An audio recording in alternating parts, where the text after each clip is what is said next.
dengan judul proposal pembuatan sistem smart home berbasis IoT untuk penerangan ruangan. Tapi sebelum itu kami akan memperkenalkan diri. Nama saya Fikri Hugo dengan NIM 22024-035. Nama saya Fali Salim dengan NIM 22024-040. Nama saya Jeremia Tering dengan NIM 22024-031. Perkenalkan, nama saya Wayan Deni Sukarya dengan NIM 22024-028. Nama saya Fadila Anas dengan NIM 22024-021. Memungkinkan kontrol jarak jauh dan pemantauan di lapangan. Itu loh, boleh terlibat.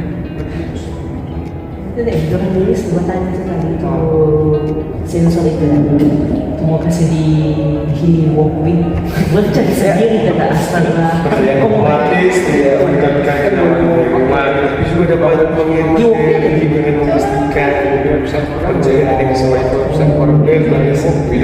Iya, itu kalau itu saya. Iya, kalau mobil ada di mana? itu bisa mengontrol cahaya alam. Oh, beda bahas orang. Ya, kami menemukan latar belakang dari proposal kami yang berjudul Sistem Smart Home Berbasis IoT, ya, yaitu dalam era digitalisasi yang berkembang pesat, kebutuhan akan solusi cerdas untuk mengontrol dan memantau rumah semakin meningkat. Salah satu aspek penting dari kenyamanan dan efisiensi di rumah adalah sistem pencahayaan yang dapat diatur secara otomatis. Pencahayaan otomatis tidak hanya meningkatkan kenyamanan penghuni rumah, tetapi juga dapat menghemat energi dengan memastikan pencahayaan yang sesuai dengan kondisi cahaya alami. Dengan munculnya Internet of Things IoT, kita memiliki kemampuan untuk menghubungkan perangkat di rumah ke internet, memungkinkan kontrol jarak jauh dan pemantauan real-time. Ya, itulah latar belakang dari judul proposal kami. Ya, kita lanjut. Adapun rumusan masalah yang didapat oleh kelompok kami tentang proposal ini, yakni ada 3. Yang pertama, bagaimana cara merancang sistem pemantauan dan otomatisasi pencahayaan rumah yang dapat diakses dan dikontrol secara remote melalui internet. Yang kedua, apa keunggulan dan tantangan yang terkait dengan penggunaan platform ESP32 dalam mengimplementasikan solusi Internet of Things untuk pemantauan dan otomatisasi pencahayaan rumah. Dan yang terakhir atau yang ketiga, bagaimana cara kita mengintegrasikan sensor cahaya yang dalam hal ini adalah LDR ke dalam sistem untuk mendeteksi intensitas cahaya di sekitar rumah, dan bagaimana cara menggunakan informasi dari sensor LDR untuk mengontrol LED secara otomatis sesuai dengan kondisi cahaya. Itu adalah masalah-masalah yang didapat oleh kelompok kami. Terima kasih. Berdasarkan masalah yang kami dapat dari proposal ini memiliki tujuan, yaitu yang pertama, mengembangkan sistem pemantauan dan otomatisasi pencahayaan rumah yang dapat diakses dan dikontrol secara remote melalui internet. Kedua, menggunakan platform ESP32 untuk mengimplementasikan solusi IoT guna untuk memastikan koneksi yang handal dan efisiensi energi. Dan terakhir, mengintegrasikan sensor cahaya LDR untuk mendeteksi intensitas cahaya di sekitar rumah dan mengontrol LED secara otomatis sesuai dengan kondisi cahaya. Sekian dari saya, terima kasih. Di sini saya akan menjelaskan proposal dengan judul Sistem Pemantauan dan Otomatisasi Pencahayaan Rumah Berbasis IoT dengan ESP32. Kita masuk di bagian A, pendahuluan dan kajian teori. Ya, penggunaan teknologi Internet of Things IoT semakin meluas dalam berbagai aspek kehidupan, termasuk dalam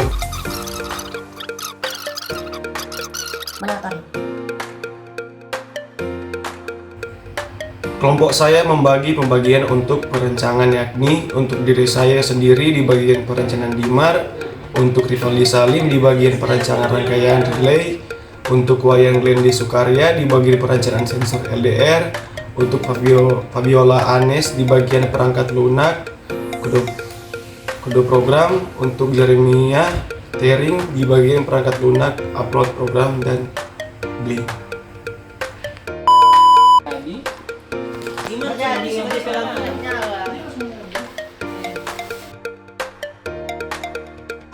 Ya, kita masuk PSM. PSM sering digunakan karena efisiensinya lebih tinggi dengan beban ringan. Ini juga lebih baik untuk beban AC. Yang kita ketahui AC itu harus bolak-balik, karena beban tersebut harus mendapatkan tegangan AC yang penuh dan tegangan DC dengan arus arah.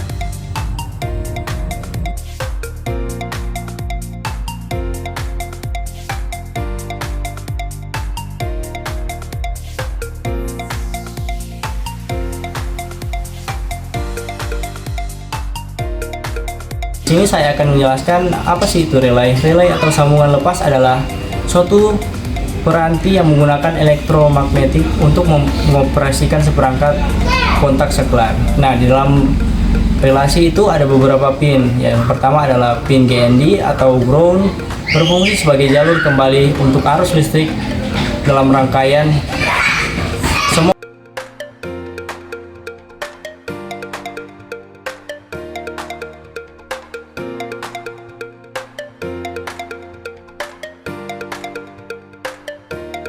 Di sini saya akan jelaskan bagaimana lampu terhubung dengan ISP menggunakan relay. Nah, di sini saya akan menjelaskan bagaimana lampu terhubung dengan relay. Yang mana pertama kita memasukkan arus no atau arus masuk, sedangkan common arus keluar. Begitu juga lampu kedua. Nah, untuk terhubung dengan ISP yang mana pin GND itu terhubung dengan ISP GND, sedangkan in 1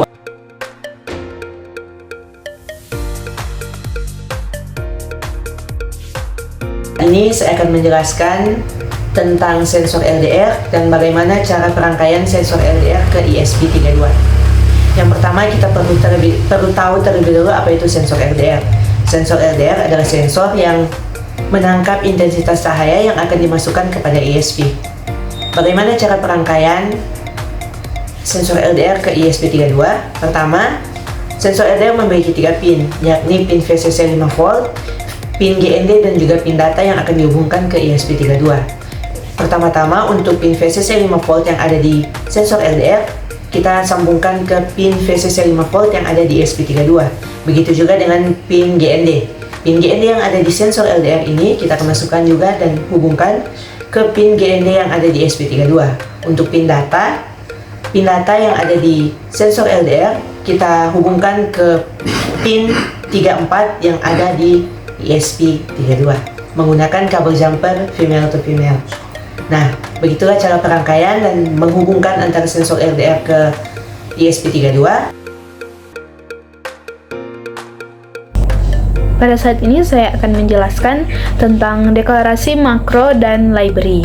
Nah, pada tahapan yang pertama ini, program mendefinisikan beberapa makro untuk mendapatkan ID dan nama dari template Blink, serta mengatur output untuk log serial.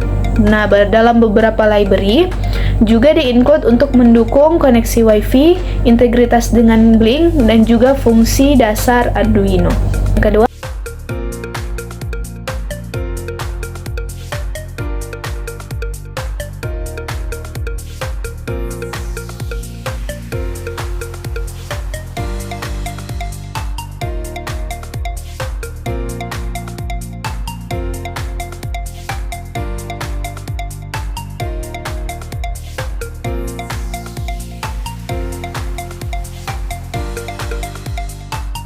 Saat ini, saya akan menjelaskan cara mengupload kode ke ESP32 dan menghubungkannya ke web server Blink.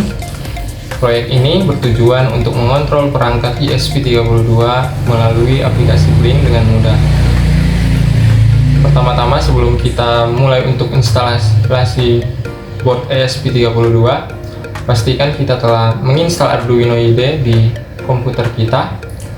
Lalu kita juga memerlukan perangkat ESP32 dan kabel USB untuk menghubungkannya.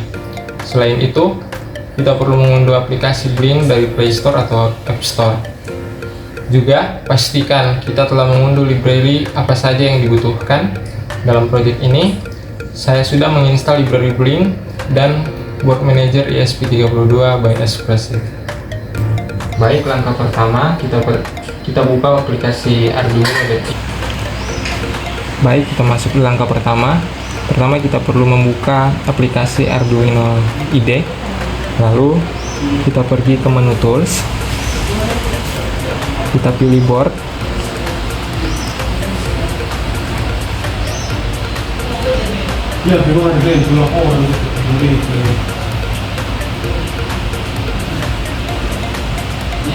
lalu kita pilih board Do It ESP32 Dev-Kit V1.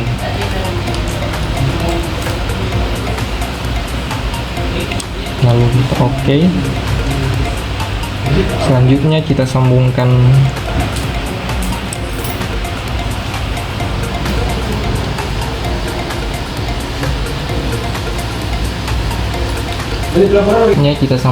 ESP32 ini ke komputer.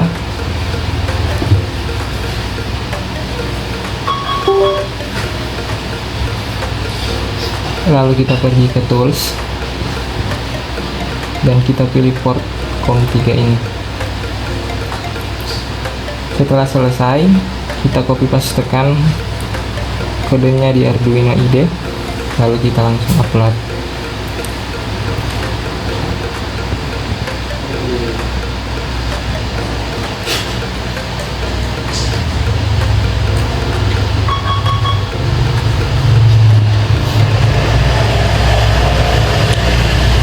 Langsung saja upload kodenya.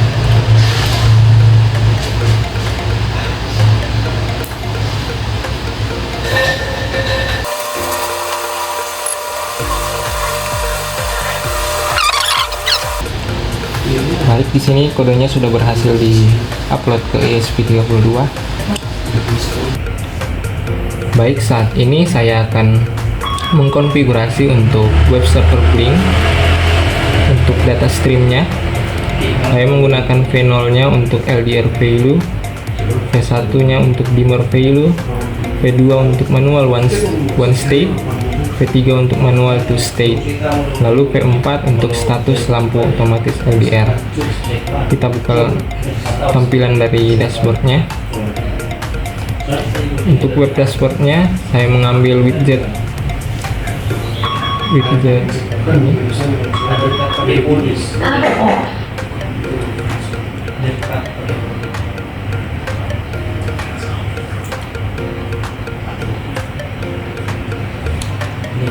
Saya mengambil widget GAUK untuk V0 nya yaitu LDR value, lalu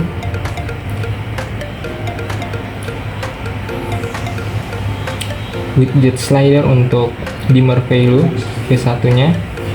Selanjutnya untuk V2 nya saya mengambil widget button dan juga V3 sebagai manual to state, saya juga mengambil widget button, dan yang terakhir untuk pin V4 nya saya mengambil LED.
Baik, kelompok kami telah melakukan pengujian di video sebelumnya dan saat ini kami akan menjelaskan hasil pengujian dari proyek kami. Di sini terdapat 3 lampu, yakni lampu yang dikendalikan oleh relay 1 atau manual state 1, lampu yang dikendalikan oleh relay 2 atau manual state 2, dan lampu yang dikendalikan oleh sensor LDR yang diatur dayanya oleh dimmer. Apabila kita menekan tombol on pada manual state 1, maka lampu di relay 1 akan nyala. Apabila kita menekan tombol on di manual state 2, maka lampu kedua akan nyala. Begitupun untuk sebaliknya apabila kita akan menekan tombol mati. Apabila sensor LDR ditutup, maka lampu dari dimmer akan otomatis menyala. Dan apabila sensor LDR dibuka, maka lampu akan otomatis mati. Nah, begitulah hasil pengujian dari proyek kami. Diucapkan terima kasih.